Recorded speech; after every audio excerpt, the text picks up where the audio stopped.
welcome to our Warrior MD Curriculum Excellence panel. So today we're so excited to connect with you. We have faculty and administrators who are going to share some information about our curriculum, and then we also have dedicated a lot of time to answering your questions. So you'll find on your menu bar, which is either at the top or the bottom of your screen, there's a Q&A button. If you click that, you can submit your questions, and we're going to answer as many questions live as possible, hoping to get to all of them. And then we also have questions that some of you had submitted prior to this event that we're going to get to if possible. So when you're submitting questions, we just ask that if you see that the question you have has already been asked, just go ahead and upvote that so that we can avoid duplicates and get to the questions that you all think are important and you want to answer those live. Additionally, we will be recording this event, so you'll be able to look back at it if you didn't catch the answer to something, and we'll also be posting the list of questions and answers for you to look at as well. So today's speakers include me. My name is Erica Roberts. I'm the manager of academic and student programs. I work very closely with all the panelists today, especially Dr. Senthil Rajasekaran, who's the Senior Associate Dean of Medical Education, Undergraduate Medical Education. So essentially, he oversees the MD program curriculum. And we're also joined here by Dr. Christopher Steffes, who's the Assistant Dean for Clinical Education. And so he particularly focuses on the third and fourth year, or segments 3 and 4 of the MD program. We also have Dr. Paul Walker here with us. He's the Director of Medical Gross Anatomy and also the Discipline Director for Gross Anatomy, as well as the course director for the musculoskeletal course and our CNS course. And then last but not least, we have Dr. Erin Miller here with us from Clinical Skills. She's the course director for the Segment 1 Clinical Skills course. So you would get to know Dr. Walker and Dr. Miller very well within your first year here at the medical school. So to kick things off, we're going to start with Dr. Rajasekaran, who's going to give us an overview of the curriculum. Thank you, Erica. Welcome, everyone. I can remember the anxious times when I applied to medical school in Russia, out of all the places, and then got my waitlisted letter, had sleepless nights, and then finally was accepted. That's a story for some other time, but I'm really excited to share our MD program curriculum with you all. And also to highlight the fact that the curriculum is just static, whereas the strength, what we have is in the faculty and the staff who help deliver that curriculum and the experiences that you will receive as part of this curriculum. And so we have, we are still at a 4-year medical school. So the MD program will be 4 years in length. And the first 18 months of your medical education, you'll go through the pre-clerkship phase, within which there are 2 parts to it. You'll go through all the normal organ systems during the first 9 months of your 18 months phase. And then you'll come back and revisit the same organ systems in an abnormal sense. So it's called a 2-pass curriculum, or the correct word for that is a spiral model of integration, where you go through the same content multiple times and gain a higher level of understanding of the same concept that you're learning. And there are some unique things that you'll gain at Wayne State University School of Medicine. Number 1 is state-of-the-art clinical skills center that Dr. Miller is a part of, and she'll talk more about that.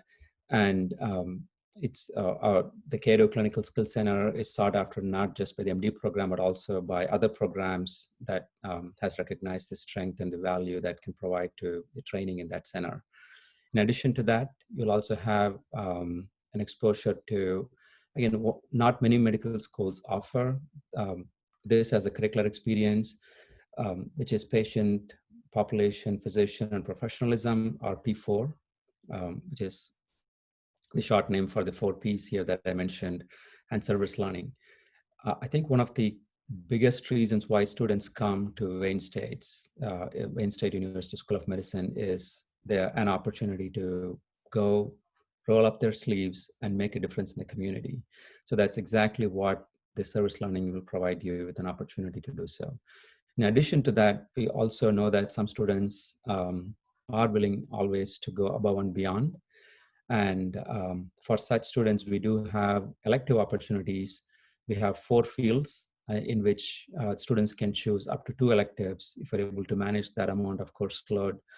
That includes community engagement, medical political action, or MPAC, and medical education, medical research or clinical research, and then also medical education research specifically.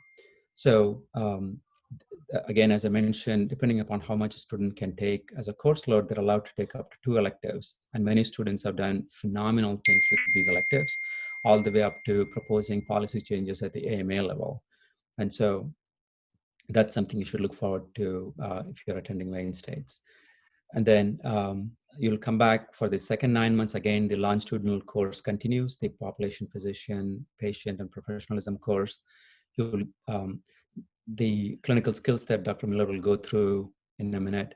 And then you'll, another unique experience that you'll gain pretty much in early part of your second year is to go to actual clinics and be part of the patient care. So you'll be assigned to a physician in a clinic or in a hospital where you'll spend a time in a primary care setting, and again, you'll be able to apply what you learned in clinical skills to real practice in real patients. And again, you'll have a chance to continue the same electives in the second year as well. So with that, I will, and then you'll go into dedicated USMLE Step 1 preparation time. The school has already thought about how to adapt to a new world where the USMLE Step 1 will be pass-fail. And so we are already making some curricular improvements to address and enhance your experience in that with that backdrop, which is USMLE Step 1 becoming pass-fail. So with that, I'll pass it on to Dr. Steffes, who will talk about the clinical education. Well, I might as well pick it up with this slide and just highlight some of the things that we've really added here to prepare you, because a lot of what goes on with the clinical curriculum, which is traditionally years 3 and years 4, for us starts in year 1. And we started this clinical skills curriculum 2 years ago, and we are now seeing the fruits of our labor in that we have third-year students who are very well prepared for clerkships and are wowing all the clinical faculty. And this starts with Dr. Miller's work, and she'll explain a little bit more about starting that early on. But when he started this 2 years ago, when we actually saw our year 1 students a week into medical school wearing their white coats and coming down for clinical skills, I had tears in my eyes. It was so good. And now we're seeing how great a job that has been done in coaching everybody up to do well in the clinical situations. The second part of this is what you see from the second line from the bottom there, the clinical experiential course. And this is a program of getting in early in clinical experience, getting in with primary care clinics and seeing patients. And this is done in a very controlled fashion, so you can get used to this while you are honing your clinical skills. It's been a very important part of the preparation, and we've really seen a big difference by early clinical exposure over the course of the last 2 years. Could you go on to the next slide, Erica or Kaylee? The next slide that has years 3 and 4 on there. Yep, I just switched it. I'm still seeing segment 1. There we go. Okay, now I'm seeing it. I have a very slow computer, sorry. This is the way that we currently have our clinical rotation set up for year 3 and year 4. So note that we have a year 3 that actually starts in April. We've moved that ahead for 3 months. We've been working on that for several years of slowly inching it from the traditional. So we have really a non-traditional clinical program in that we do not wait for July. And we did this for several reasons. Number one, the students wanted to get into clinical situations and rotations earlier. It also gives our students a leg up on Step 2 CK, which will be more important for your class and for future classes. A leg up on applications for residencies, 3 months ahead of half the rest of the country. So for many other reasons, we moved this to where it is. Currently, we're on a very weird schedule. That's the only word I can use for it because of the COVID crisis and getting back into our clinical hospitals, which we did earlier than many schools in the country. But we now have a 9-month year 3, which is, we'll go back to a 12-month year 3 starting next April. Year 3, which we call segment 3, actually starts in April of your 2nd year of medical school. And you can see it's divided into 12-week blocks or 3-month blocks. First up is internal medicine, and included in a 3-month internal medicine clerkship is an ambulatory experience in internal medicine and primary care. And that is woven into the internal medicine inpatient experience. The second 3 months is in surgery. And by the way, these are not in this order. They're all at random order because we have to fit all the students into these, so you don't exactly do them in this order. The surgery block will include specialties of surgery, invasive radiology, and anesthesia, an experience of 2 to 3 weeks of anesthesia during a 12-week surgery block. We have a 6-week pediatrics block, 6 weeks of women's health, which is obstetrics and gynecology, which includes 3 weeks of gynecology and 3 weeks in labor and delivery. And then we have a 1-month rotation in family medicine, which is almost entirely outpatient. We have 4-week experience in psychiatry, which is mixed inpatient and outpatient. And then we have 4 weeks in neurology, which is part of our 3rd year, as opposed to some schools where it's a 4th year rotation. So this is what makes up our core clerkships that are given during segment 3. Now segment 4 is senior year, which starts the next April, and there's a total of 14 months. We have just started to make big changes in how we do the 4th year. There are many possibilities. It's a very flexible year. Some students travel greatly. Some students go overseas, not this year, but in previous and future years. Many do rotations away at other medical schools, and everyone is free to do that, except for the core rotations that have to be done at Wayne State. Out of these 14 months, you need to do 12 months. There's a vacation and interview month that is built in. Everyone gets an emergency medicine month, which is a very strong program at Wayne State, in that we have 4 hospitals that have extremely busy emergency medicine services. There is a sub-internship that needs to be done in one of the specialties. And we are planning for your class an intensive care month, which will be wedded to a review of physiology and basic science. There is 1 month for studying for Step 2 CK, which will be more important for your year. We have a month-long course in residency prep, and that's over on the far right. That's done in the spring of the year, and that's skills that will prepare you specifically for the particular residency that you are matched in. We have that course after the match, so you know what you're going into, and we'll prepare you for that. And finally, the important part of this is the 3rd block from the right, medical education. We have most of our students now, and all of our students for your class, helping to teach. And we know that doctor means teacher, and we expect that all of our medical students in their 4th year will teach our junior students the 1st and 2nd years, and you'll experience this as your 1st and 2nd year. And Dr. Miller will probably talk about that a little bit more, because we know that becoming a good medical educator is the best way to learn yourself. So this is our year 4 as it is now. You will hear more, because we're developing it right now, of different tracks, specialty tracks, hospital tracks, and things that we can arrange during the 4th year to match what your experiences are to your career paths. With that, I will turn it over. I think Dr. Walker is coming up next.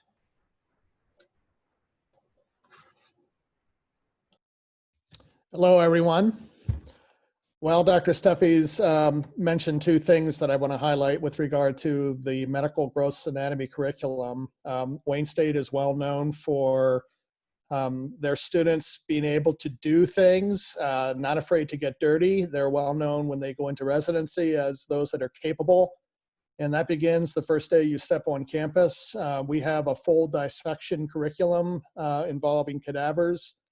That dissection program is integrated across the systems curriculum in the first year. So we don't have a medical gross anatomy course, but the cadaver dissection occurs across coursework.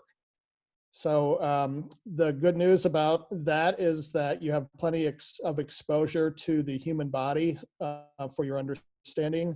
Students work in teams of 6 participants at a body, and Dr. Steffi's mentioned the strategy of physicians as teachers. At the very beginning of gross anatomy, you'll participate in something called dissection handoff, where you will be team teaching your peers across the gross anatomy table. And you'll be doing that under faculty guidance. So you learn how to communicate effectively, both verbally and in written format. This contributes to your professional development. We look for skills in not only verbal and written communication, but also in accurate and effective communication, which is very important as a physician. It's not just basic science. We integrate a lot of radiological anatomy, and there's a longitudinal ultrasound training curriculum that actually spans all 4 years. It begins in year 1 in association with gross anatomy. And we also have a lot of clinicians that come down into the labs, including Dr. Steffi's, and participate to bring some of their clinical specialties right in front of the students as they're learning their cadaver anatomy. We have physicians that come back and use the cadaver labs for additional trainings. We train residents, and so I might see you again in the gross anatomy labs when you become residents. So it's a fully engaged program. It'll get your interest right at the beginning of the year, and I look forward to seeing you down there.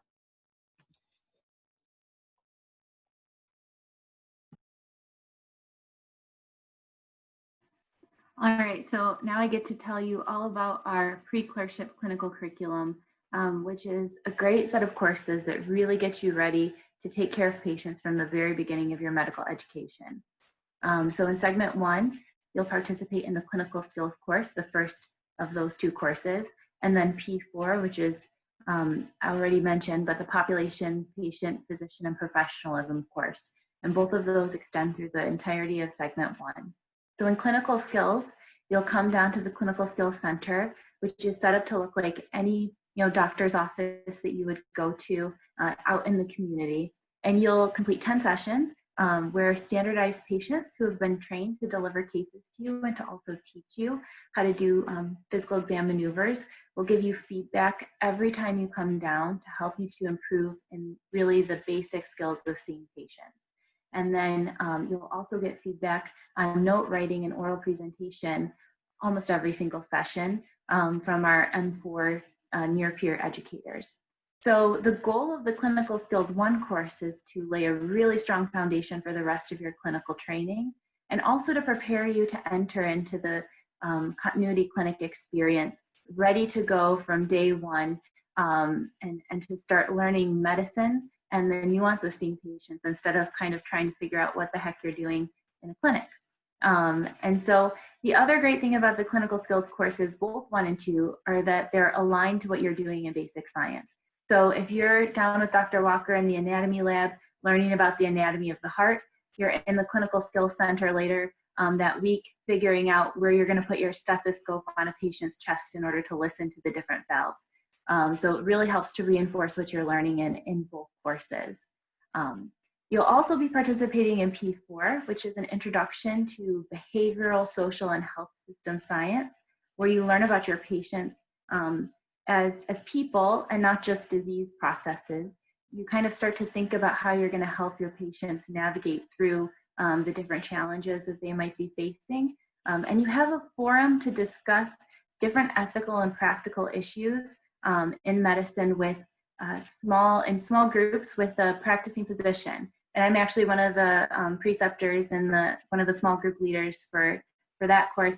It's wonderful to be able to get to have these discussions about things that you may be wondering about that just aren't covered in other places in the curriculum, in order to start thinking about your patients really holistically.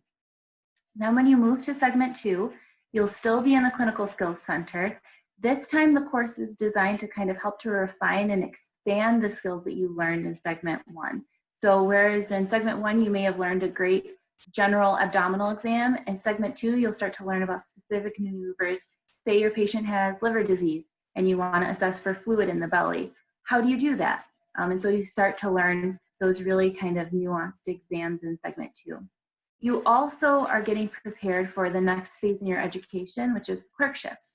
So there's a very different way that, say, surgeons want to know the history versus a pediatrician. And part of the challenge before in your year 3 course was figuring that out. Why doesn't the surgeon care about, you know, the developmental milestones of this patient, you know, when they were 6 months old? I was just over in peds and they were really emphasizing that to me. Well, in segment 2, you'll kind of learn the different things that everybody is interested in, so that when you hit segment 3, you're really ready to communicate with each different specialty in the language that they want you to be speaking, and you'll know what they're looking for. And then you'll also hit the P42 course, where you'll take a deeper dive into different populations that you'll be working with out in the hospitals and in the community in year 3s and 4. So what, you know, are the different kinds of needs and experiences of the LGBTQIA+ community versus, you know, a veterans community or homeless patients. And so you really are able to take a deep dive into some of those special populations in P42. And then finally, as was already discussed, you'll be able to put all of those skills into practice every other week with a practicing physician in the community in the clinical experiential clerkship. I'm one of the preceptors there too, so I'm a totally biased observer, but it is phenomenal to see what year 2 students kind of bring to the table already, and then to watch them grow tremendously over the course of their second segment. So that is the pre-clerkship curriculum, and it, I think, does just a phenomenal job getting you ready to really learn in segments 3 and 4 of our curriculum at Wayne State. Thank you so much to our speakers for providing information on our curriculum and some more details. And I see that we have some questions in the queue, which is great to see. So first one, it looks like Dr. Steffi, you may be able to answer this, or I know you will be able to. Do students have the option to have more dedicated time for step 2 prep in their 4th year? Well, step 2 has changed, and it will change some more by the time all of you are in there. And as most of you know, step 1 has been made pass fail, and we were working on adjustments to that before COVID hit, and we continue to work on adjustments based on that. And we are working on how we're going to address CK now. So currently we have 1 month of dedicated time. There's also time within there's a vacation month, there's an interview month. The prep month is actually a 4-credit prep month. You actually get credit for that. So there is some vacation time for those that need more time to study for CK. But the best way to study for CK is during clerkships in year 3. You prepare for CK by taking a shelf exam for every clerkship, and those are right from the NBME, they're USMLE questions, and so you actually get a 1-year preparation for Step 2 CK. Step 2 CS is gone this year. We don't know how it's going to come back. We do have a prep curriculum for that also, but we are actually waiting for the board to give us a little more guidance on what they're going to do with that before we start to redevelop what our curriculum is.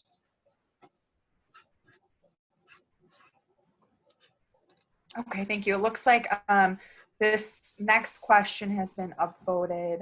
So based on the School of Medicine's investment in the Detroit community through service learning opportunities such as Street Medicine Detroit, student organizations, and Community Homeless Interprofessionalism Program CHIP, which curriculum or what curriculum requirements are there for service engagement throughout medical school? So I'm wondering if Dr. Rajasekaran, if you're able to answer that. Oh, hold on, you're muted. There we go. Yeah, I'm just rereading the question. So what curriculum requirements are there for service engagement through the medical school? So there are two things. One is every student will be required to take well, there are three things actually. One is all the students will be required to take the service learning program. So that's a curricular requirement. You don't have to have a qualification for that, anything specific, okay?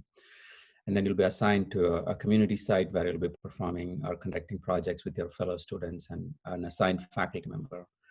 And then the second one is the community engagement elective that we have, which you can take either just for the year one or just for the year two, or you can take it year one and year two, okay? Where you'll be, again, assigned with the faculty mentor, and there's no specific requirements other than you should be in good academic standing, meaning students should not have any academic probations, because we don't want students to burn themselves up by taking more than what they can manage. So that's the only reason why we have that requirement of good academic performance as a requirement for you to engage in those electives.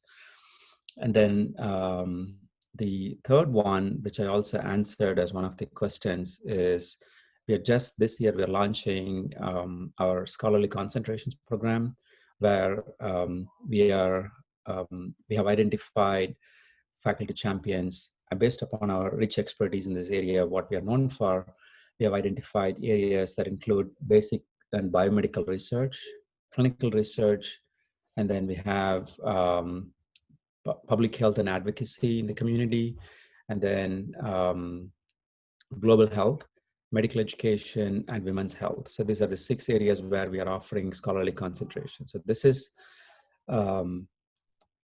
optional for every student to engage. Again, they should be in good academic standing, meaning they should not have any probations in the classes, meaning they should have passed all the courses. And this one can be either a concentrated 4th year experience, or it could be a longitudinal year 1 to year 3 experience as well. So again, this is no requirement specifically for that other than that you should be in good academic standing. I hope I answered that question. So there are multiple ways in which you can engage in service learning is what I'm trying to say, and the requirements for that.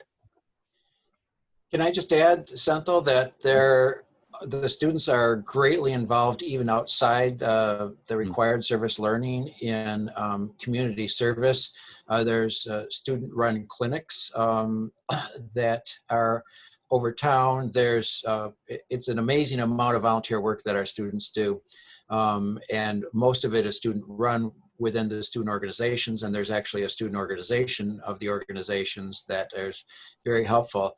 And just one vignette from that, when we were required to pull our students out of our clinical sites when COVID hit, we found most of them were off volunteering in various COVID support sites, drive-through diagnostic clinics, helping out residencies and so forth. They just couldn't help themselves from getting involved.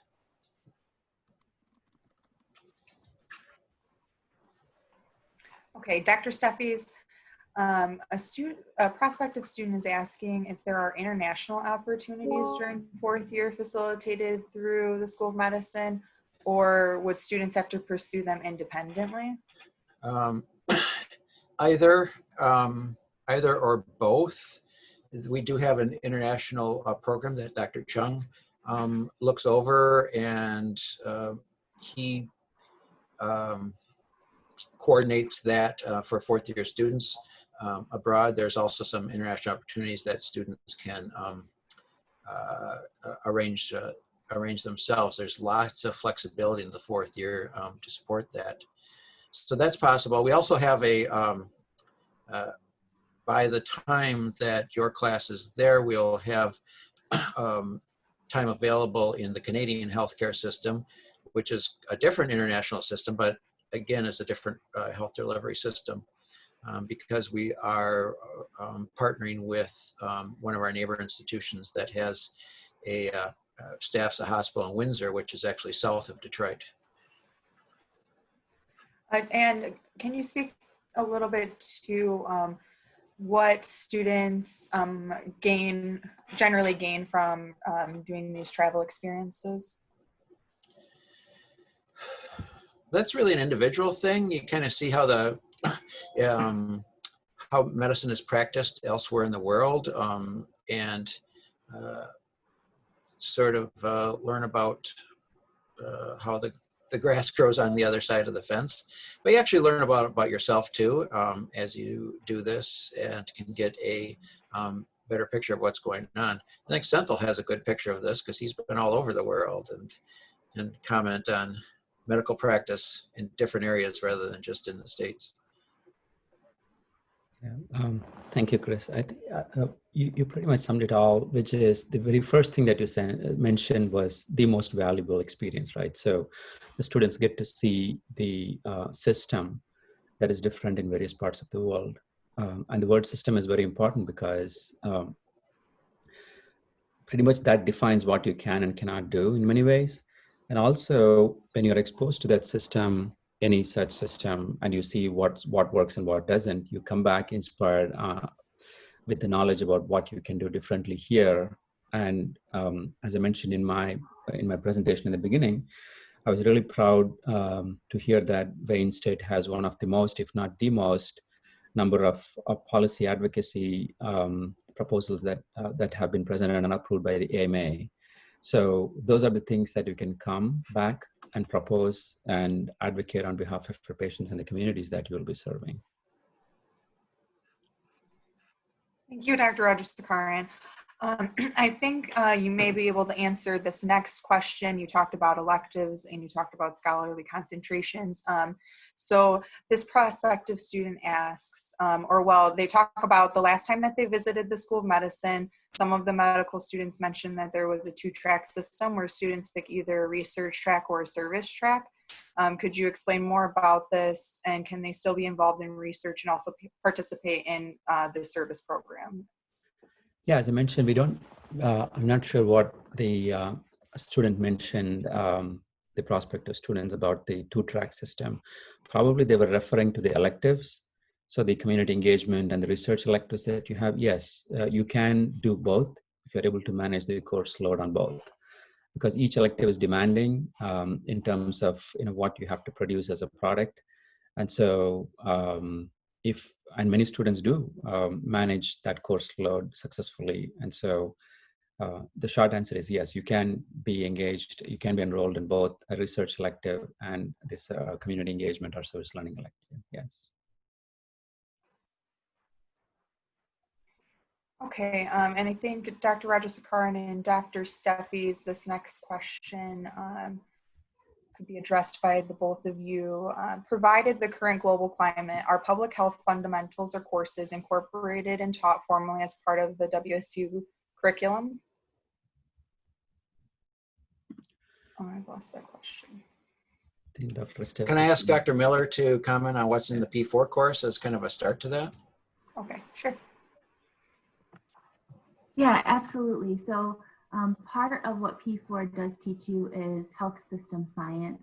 And actually part of the CEC also helps you to kind of think about, okay, what are the different types of insurances that patients have? How does that affect their access to medication and different care? P4 really gives you a chance to start to investigate the different ways that the health system in the US in particular is set up. And so you get that baseline education in the first 2 years.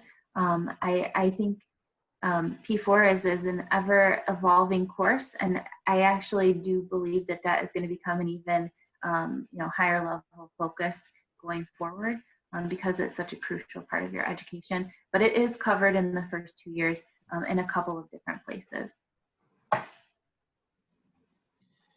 And I can add that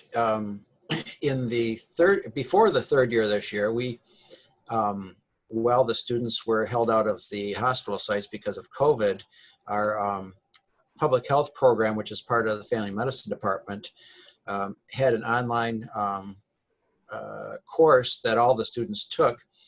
And this is a prerequisite to a fourth year elective that we are going to be putting in place for this group that will allow them to get a certificate in this area by a concentrated experience. So we're trying to take it all the way from year 1 to year 4.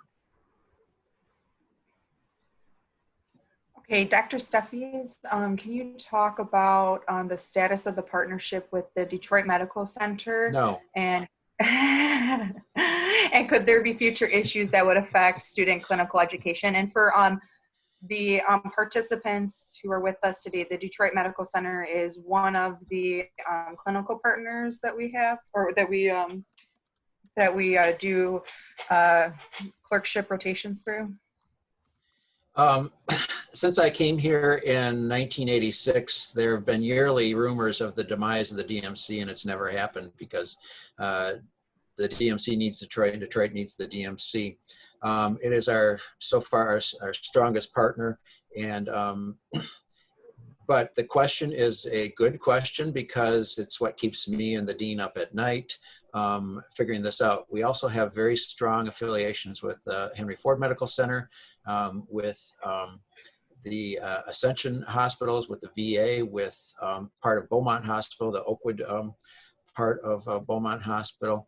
And also we have developing affiliations with others, and we are growing our affiliations rather than shrinking them. So what the future brings is never quite clear. However, we are being very proactive in building new affiliations with hospitals and with large practice groups around town.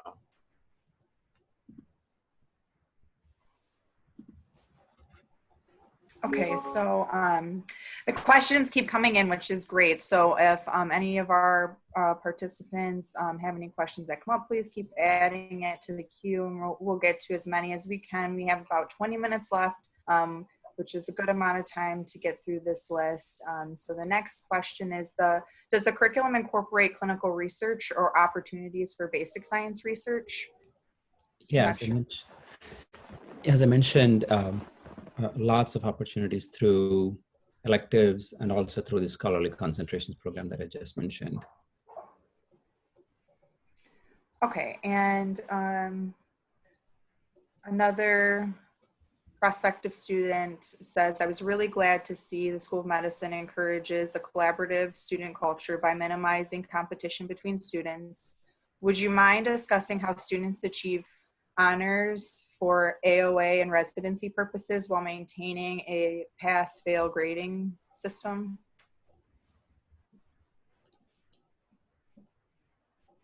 So while the grading system is pass-fail, but we still collect and report grades, not on the transcript. For the first 2 years, it's reported as pass-fail. But we do collect your grades and let students know of the grades. So in that regard, there is some stratification that goes based upon your level of performance.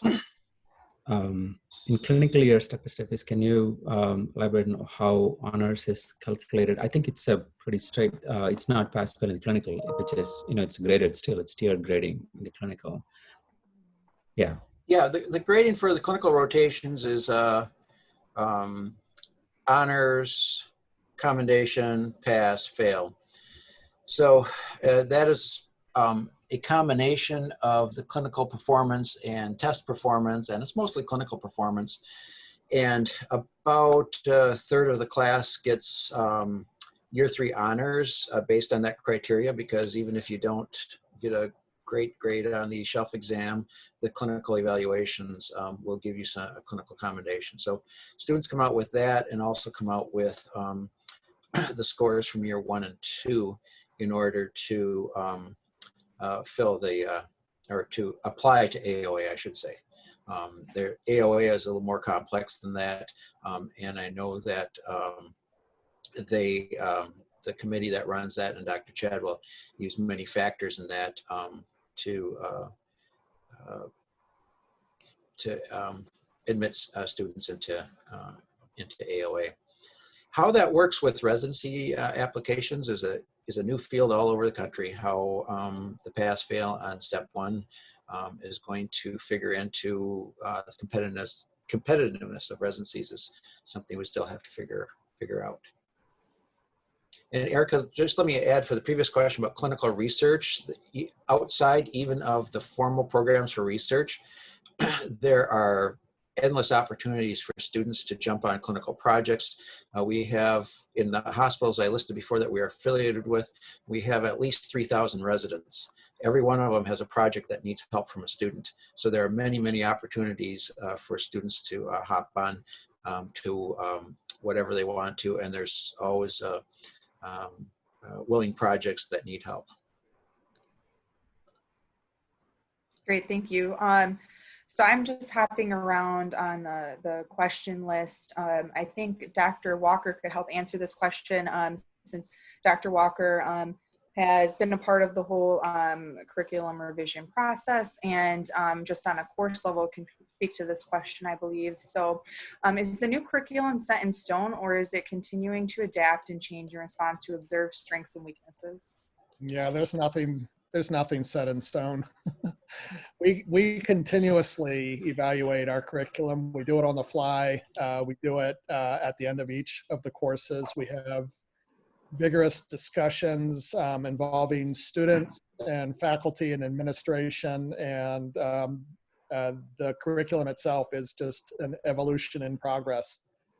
And what we're looking for is what is going to prepare you the best to be the best physician you can possibly be, to match appropriately for the specialty that you desire, and to be a great physician. That's what we're aiming for. So we're always looking for improvements.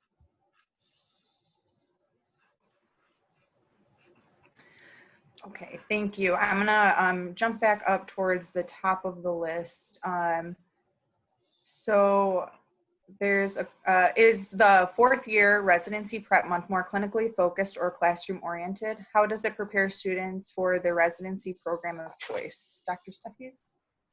The residency prep month is classroom and simulation focused. It is non-patient care focused because we have a lot of time for the students to do clinical rotations and prepare for that. It is meant to prepare you how to work as a resident, particular skills that you'll have to do, such as how to handle call, how to handle the stress that goes on, how to handle consults, how to handle interpersonal relationships, how to work as a team. And we have a lot of exercises to do that. For those that are going into surgical subspecialties, and even those that are going into EM, anesthesia, invasive specialties, we have a rich curriculum that we've been putting on for about 15 years, where we work on lab skills. You suture, you tie, you dissect. We rudely invade Dr. Walker's space downstairs to work on cadavers, to work on different procedures, and get everybody ready for that. And we concentrate on things that you want to know going into residency, because we want you to hit the ground running in residency. We want you to be awesome on day 1, not on day 180.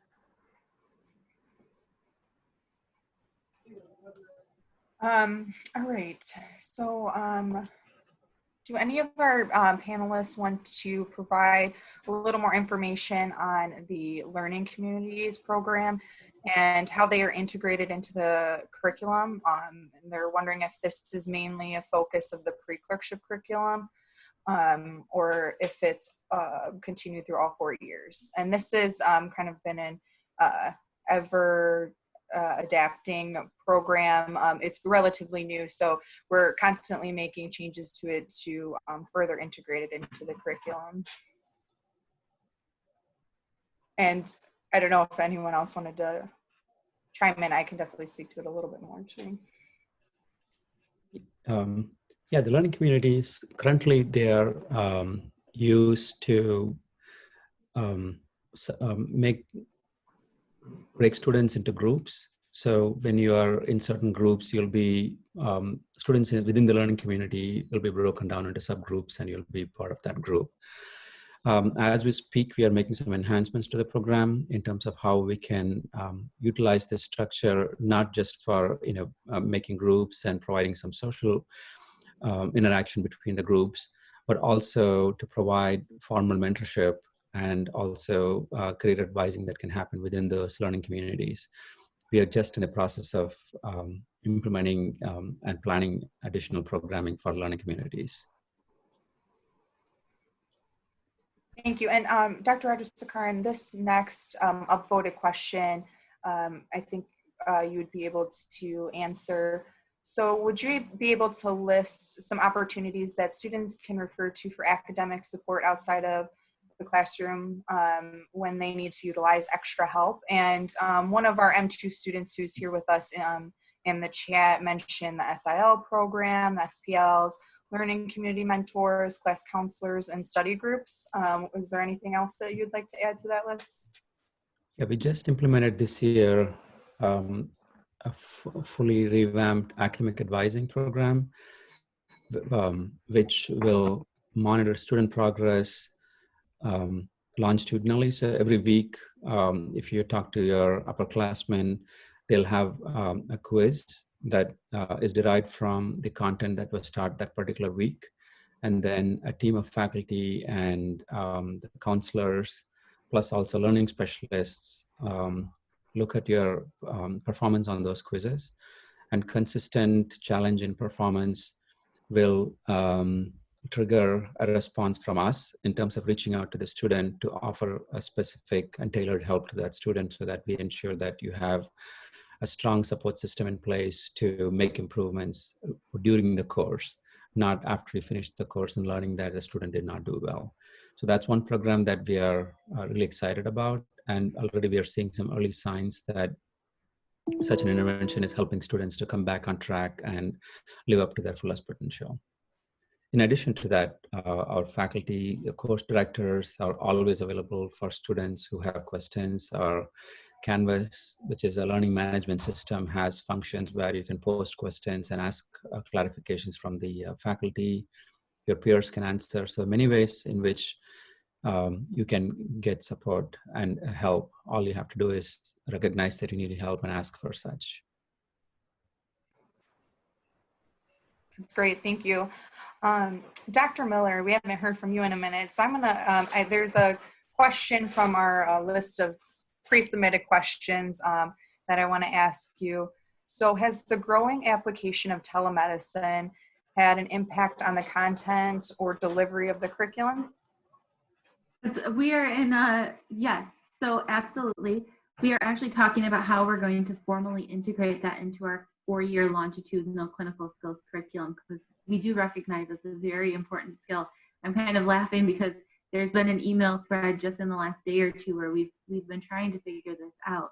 Meanwhile, you know, COVID, the silver lining of COVID is that we are kind of on the fly having to work out how we're going to have students engage in encounters with standardized patients while keeping everyone safe. And so telemedicine has definitely been a component to that. So the answer, I suppose, is right now we have some components, you know, out of necessity in the curriculum, and we're trying to really figure out best practices for that.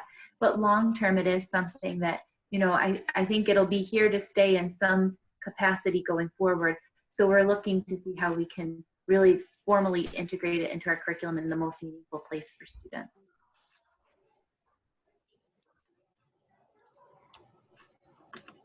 Thank you, Dr. Miller.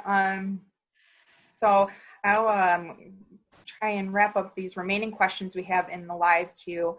Dr. Steffes, can you talk about how the curriculum timeline that was presented today, how does that interact with our MD PhD program? We have the students finish the first year and a half, then they take step one, before third year, and then they step out into their research years. And we've had to make a few minor adjustments as we got into this, but the students have been able to successfully reintegrate into an early start. So in the course of time, they have to plan 3 months sooner than they usually would plan to, but they start 3 months sooner. So it's integrated pretty well. We meet on a regular basis with the administration of the PhD program and our close communication with them. Okay, and this next question is for you as well. Will the clinical experiences and opportunities be different for Canadian students? They're asking because of the student visa. The only difference, and we have a lot of Canadian students, but the only difference in their clinical experience is that they cannot rotate at the Veterans Administration Hospital because of security things with the VA. That may change in the future, but we have to reassign Canadian students outside of the VA. Otherwise, they are eligible for all the rest of the experiences. And if the other thing, Erica, I saw a question up there about the neurosurgery program. That is a DMC program. Luckily, we are affiliated with Henry Ford, which just has an awesome neurosurgery department. And has been very welcoming of our students for quite some times, and are currently supporting our fourth year students who are going into neurosurgery, which there are more than the usual handful. Thank you, Dr. Steffi. So we have about 5 minutes left, and we got through all the live questions. So I'm going to be pulling from our pre-submitted questions. And I saw a question asking what prompted the initial curriculum change. And I don't know if maybe Dr. Steffies or Dr. Walker, you want to speak to that? Dr. Miller, you're welcome to as well. I know Dr. Miller actually attended Wayne State School of Medicine, so she has seen it evolve from a totally different perspective as student and now as an active faculty member.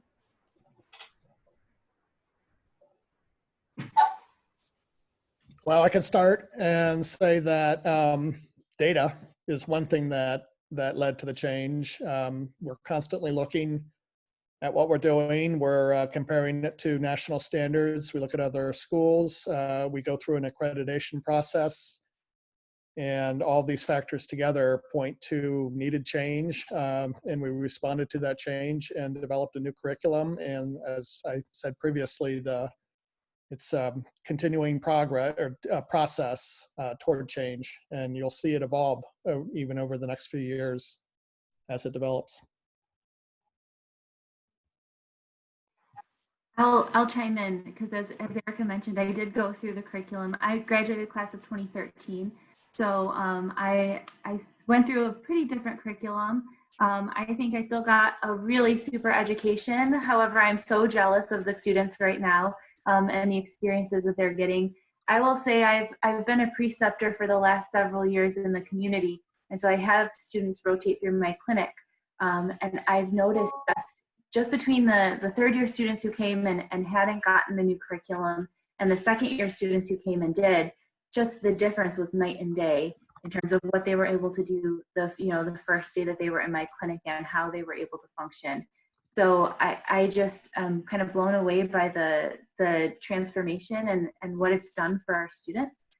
So I think it's been such a positive change at Wayne State.